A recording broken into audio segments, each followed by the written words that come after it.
Hi everyone, today on the second episode of Paneer series, we are going to make Matar Paneer but with an interesting twist. I'm going to be using my homemade paneer for this recipe which I showed you on my earlier video, how to make paneer like a pro, which is linked on the above right corner. Be sure to check it out and follow along every Wednesday for more paneer recipes. Today's recipe is a fusion between Indian and Thai cuisine. We took the classic Indian combination of matar and paneer and cooked it into a spicy red Thai curry. I loved how amazing it came out. So let's start with the preps.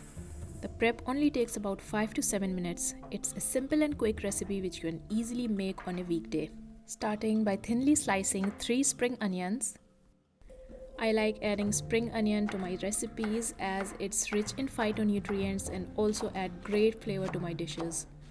You don't need to separate the white and the green part, it will be added together. Next, I am chopping a handful of fresh coriander. I love the aroma of fresh coriander in my curries. And the final part of prep is peeling a 5 cm piece of ginger using a knife. Just scratch the surface to take the skin off.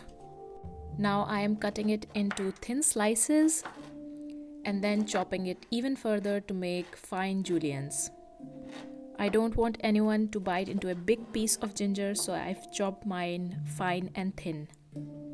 And that was all for the prep part. Let's start with the cooking process. The cooking process takes about 20 minutes. I'm putting a non-stick pan on medium heat and letting it heat up.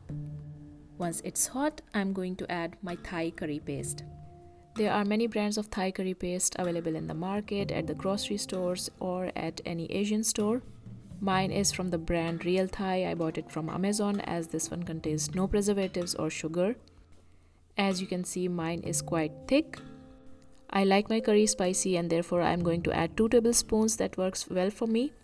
You may have to adjust the quantity depending on your spice preference and also if you are using a different brand. Please note that I added my Thai curry paste into the pan without adding any oil. This is how it is done in Thai cuisine.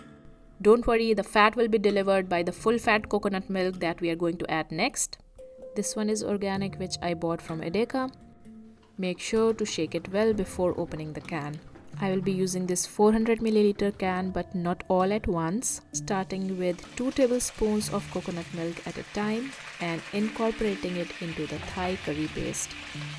Make sure to release the lumps and mix the coconut milk well into the curry paste. Once it's well incorporated, add 2 more tablespoons of coconut milk and repeat the process. We will keep adding coconut milk 2 tablespoons at a time and mixing until half of this 400 ml can has been used up. It might sound like a long process, but it doesn't take too long. It took me about 3 to 4 minutes to reach here and we are already at almost half the can. Adding my last 2 tablespoons of coconut milk now and mixing it. Once it's well incorporated, I'm going to add my ginger juliennes and sauteing it for about 2 minutes. Next, I'm adding the rest of my coconut milk, giving it a good mix and bringing it to a boil. Once it boils, I'm going to add 200 grams, that is about 1.5 cup of frozen peas. You can also use fresh instead. Giving it a good mix. And now I am putting a lid on, turning the heat to low and letting it cook for about 10 minutes or until my peas are tender. In the meantime, let's cut the paneer. Here is my homemade paneer which I made with 2 liters of milk. I'm going to use half of it, that is about 200 grams. The other half I will freeze and use it for another recipe later. I'm going to cut the paneer into small cubes, just like that.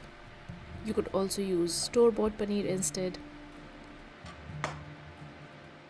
Coming back to our curry which has been cooking for 10 minutes now and our peas are tender. Going to add my chopped spring onion and coriander along with my cubed paneer. The heat is still on low. I am mixing everything gently so that the paneer cubes don't break. You don't need to cook too long after adding these ingredients, just a minute or 2 is enough. I wish I could somehow transfer the smell to you guys. It smells incredible in the kitchen right now. I did not add any salt because my Thai curry paste already had salt into it and the seasoning is okay for me.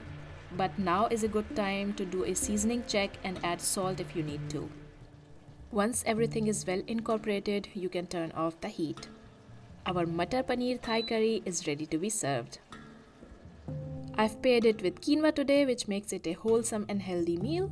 You can also serve it along brown rice, basmati rice, or even chapati. I hope you are enjoying this series. Don't forget to tune in next Wednesday for another episode of Paneer series.